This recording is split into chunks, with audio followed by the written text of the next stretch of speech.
কিন্তু মমতা বন্দ্যোপাধ্যায় একটা জিনিস ভুলে গেছেন, উনি জানেন না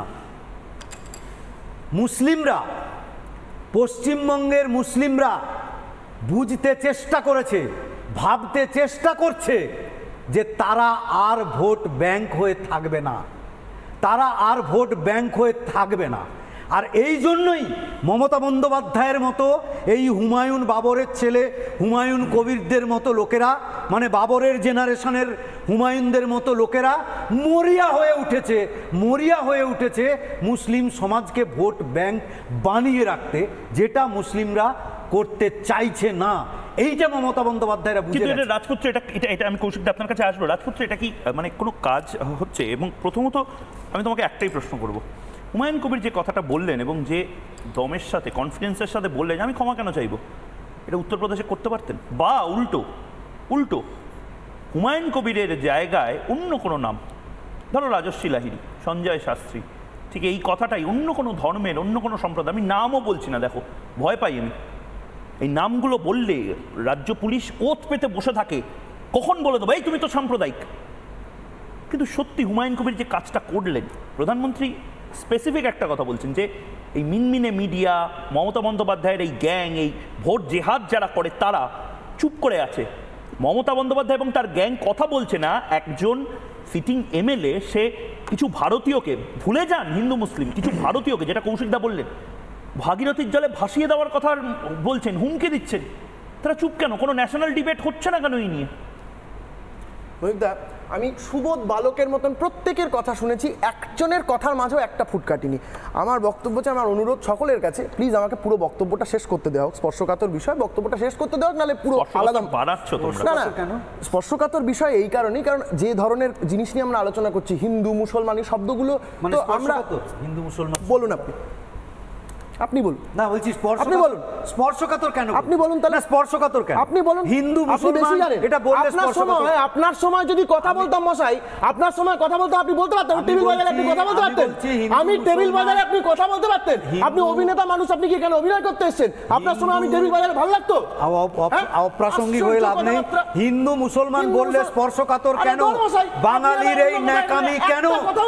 অভিনয় জগৎ, শিল্পী জগৎ, পশ্চিমবঙ্গে একটা কথা বলতে দেবো না আপনাকে এখানে। আচ্ছা, আমি দুজনকে ব্যক্তিগত বুদ্ধিজীবী যারা আপনারা আছেন, হিন্দু মুসলমান বললে স্পর্শকাতর হয়ে যায় কেন? কিসের ন্যাকামি? কিসের ন্যাকামি?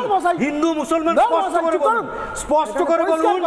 একজন মুসলিম জনপ্রতিনিধি হিন্দুদের কেটে ভাসিয়ে হিন্দুদের কেটে ভাসিয়ে বলছে, তার জন্য হিন্দুরা একত্রিত হবে। বাবার হইলে আমার জোর,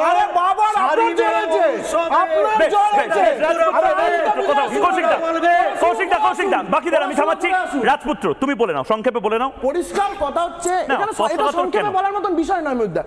এখানে এতগুলো অভিযোগ করা হচ্ছে, আমার বক্তব্য হচ্ছে তর্কের খাতিরে আমরা ধরে নিলাম তৃণমূল কংগ্রেস এই কাজটা করতে, যে শৃঙ্খলা রক্ষার কথা হচ্ছে, ডিসিপ্লিনারি অ্যাকশন কমিটি তৃণমূল কংগ্রেসের হচ্ছে, বাকি সব দলের রয়েছে।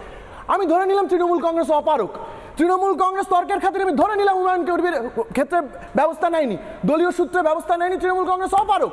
আমার বক্তব্য হচ্ছে সিআরপিসি 156/3 বাধ্য করে পুলিশকে কারোর বিরুদ্ধে ব্যবস্থা নেওয়ার জন্য। কেন যারা এই নিয়ে প্রশ্ন করছেন, কেন তারা এই ব্যবস্থা নেননি? কেন আদালতের কাছে গিয়ে বলেননি যে পুলিশ কথা শুনছে না মশাই? পুলিশ, আমি উত্তর দিও রায়সিদা, এখানে প্রচুর রাস্তা নেওয়া যেত। একটা জনপ্রতিনিধির ক্ষেত্রে যে তৃণমূল নেতা, প্রভাবশালী লোক, সে যদি কোনো, এরা কেন করেননি, কারণ দর্শক বন্ধুদের সুবিধার্থে বুঝিয়ে দিচ্ছি, এরা করেনি কারণ জানে এই জিনিস কোর্টে স্ট্যান্ড করবে না, এই জিনিস কোর্টে প্রপারলি স্ট্যান্ড করবে না, এই জিনিস নিয়ে রাজনীতি করা যায়, এই জিনিস আইনের চোখে, এটা আইনের চোখে স্ট্যান্ড করানো যাবে না, এই রাজনীতি করা যায়। বিজেপি করছে রাজনীতি, কনসলিডেশন বিজেপি করছে। 2 ঘন্টার মধ্যে হিন্দুদেরকে ভাসিয়ে দেব ভাগীরথীর জলে, এই জিনিস আদালতে নিয়ে গেলে কোর্টে স্ট্যান্ড করবে না বলে তোমরা জানো। তোমরা আসলে ঠকঠক করে কাঁপছো হুমায়ুন কবিরকে দেখে। হুমায়ুন কবিরকে দেখে রাজশ্রীরা ঠকঠক করে কাঁপছে। একদম ঠকঠক করে ভয়, একবারে টেবিল তলায়, পুলিশ যেরকম টেবিল তলায় লুকিয়ে যায়, তৃণমূলের নেতারা যেরকম টেবিল তলায় লুকিয়ে যায়, ওই রকম ধরনের ভয় পাচ্ছি। মানে আমরা দিনের পর দিন বলে গেছি, মহিউদ্দা তোমার শোতেও বলেছি যে এই সরকারটা আদালত চালাচ্ছে, এই সরকারটা মমতা বন্দ্যোপাধ্যায় চালাচ্ছেন না। আজকে কিন্তু তৃণমূলের সমর্থক এটাই প্রমাণ করলেন, আমরা কেন আদালতে যাচ্ছি না।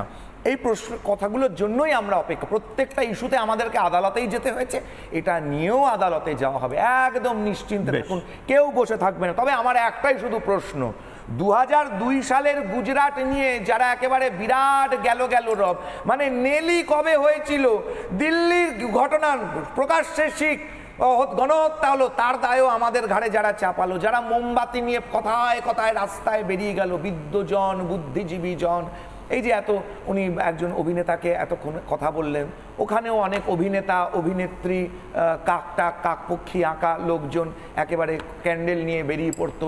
সেই ক্যান্ডেল মার্চগুলো কোথায়? আজকে হুমায়ুন কবিরদের জন্য কেন ক্যান্ডেল মার্চ হচ্ছে না? তারা মুখে উঠেছে নাকি নাকি টাকা পৌঁছে গেছে? টাকা পৌঁছে গেছে, তৃণমূল টাকা পৌঁছে দিয়েছে। আমার তো মাঝে মধ্যে মনে হয়, আমার রাজশ্রী রাজপুত্র, আমার তো মাঝে মধ্যে মনে হয় এই শেখ শাহজাহান বোধহয় কবিদেরকেও টাকা দেন। আমি কবিদেরকে ওপেন জিজ্ঞেস করছি, এই কবিদেরকে কবিতার বই ছাপানোর জন্য বোধহয়, কবিতা উৎসব করার জন্য বোধহয় শেখ শাহজাহান টাকা দিতে। যাই হোক, সে আলাদা ব্যাপার। সঞ্জয় শাস্ত্রী এখনো বলেননি, সঞ্জয় শাস্ত্রীর কাছে যাব এবং ক্ষমা চেয়ে নিচ্ছে আপনাকে। সঞ্জয় শাস্ত্রী, আপনাদেরই সম্প্রদায়ের একজন সাধক বা একজন মহারাজ, কার্তিক মহারাজ, নিজেকে রাস্তার নেড়ি কুকুর বলে আখ্যান করছেন নিজেকে। কিভাবে, কেন, কিসের জন্য, কেন বারবার বলছেন যে আমরা ঘেউ ঘেউ করছি? একটু দয়া করে শুনুন, আপনার বাড়িতে অ্যালসেশিয়ান আছে, কিন্তু রাস্তার এই কুকুরদের কথা একটু শুনুন, কারণ এরাই বারবার ঘেউ ঘেউ করে সজাগ করেছে যারা গৃহস্থ আছে তাদেরকে, যে চোর আসছে, আমাদের ধর্ম সংকট হচ্ছে। একবার দেখুন কার্তিক মহারাজ কি বলেছিলেন, সেই ঐতিহাসিক ভাষণ। আজকে ঘোরতর বিপদ, ঘোরতর দুর্দিনে কাতর প্রার্থনা জানাই আমরা সন্ন্যাসী মন্ডলী, বাড়িতে অ্যালসেশিয়ান কুকুর পোষা থাকে, তারা লভ্যচস্য খায়, ফ্যানের তলে ঘুমায়, আর ওই রাস্তার মেরে কুত্তাগুলো আপনাদের ফেলে দেওয়া দুমুঠো অন্ন খেয়ে যখন চোর আসে, ডাকাত আসে, এই মেরে কুত্তাগুলো ঘেউ ঘেউ করে চিৎকার করে। আর অ্যালসেশিয়ান কুকুর বাড়ির মালিক মনে করে এই মেরে কুত্তাগুলো আমাদের ঘুমের ব্যাঘাত করছে। মেরে কুত্তাগুলো আমাদের এই গেরুয়া কাপড়, আপনাদের ফেলে দেওয়া অন্ন খেয়ে আমার জীবন ধারণ, আপনাদের প্রত্যেকের পয়সা দিয়ে আমার মঠ মন্দির। আজকে তাই আমরা সন্ন্যাসীরা পথে নেমেছি, না খেতে পাওয়া কুকুরের মতো ঘেউ ঘেউ ঘেউ করে চিৎকার করে বলি, ওরে হিন্দু, ওরে হিন্দু, তোমরা একটু জাগো, একটু জাগো, এই কাতর প্রার্থনা নিয়ে।